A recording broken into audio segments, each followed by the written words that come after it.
A guard deliberately shoved Louis, causing him to fall and fracture his leg bone. Yet he had no choice but to endure the pain. The situation on the Japanese battlefield deteriorated daily. To vent his pent-up rage, Watanabe summoned Louis and ordered him to lift a piece of wood from the ground. Over your head.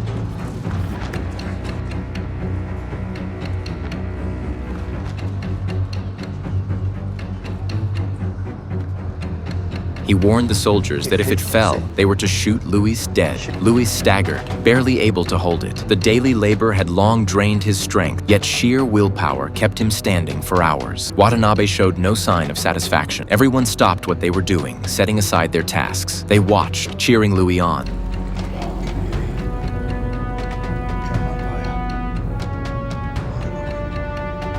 Louis understood clearly that he now represented not just himself, but an entire nation and a spirit of resistance. He had to endure. He needed to stay alive. As long as he lived, he could instill fear in these Japanese soldiers. Louis recalled his brother's words.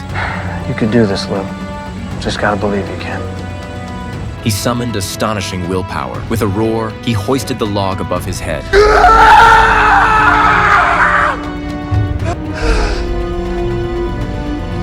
His gaze locked onto Watanabe with unyielding intensity. This single act shattered the Japanese soldier's psychological defenses. He couldn't believe a man tortured for so long could still possess such formidable willpower. Enraged, Watanabe resorted to the most brutal methods to punish Louis, beating him until he was utterly exhausted. Yet despite this, he had lost completely. Watanabe collapsed to his knees and began weeping. How could they crush a nation when they couldn't even destroy a single man? Soon, the Japanese forces were defeated. They gathered all the prisoners of war, claiming it was for bathing and disinfection, but the prisoners knew they would be shot that day. Everyone remained remarkably calm. They no longer feared death, for in spirit they had already triumphed. All were driven into the river, surrounded by machine gunners. Then a roar filled the sky as an aircraft flew overhead, an American plane. The area had been captured. Everyone cheered wildly. Saved. Supplies rained down from the aircraft. Alone, Louis made his way to Watanabe's room, wanting to understand the man who had long oppressed him. But the room stood empty. Seeing the photograph of Watanabe and his father on the table, Louis fell deep in thought.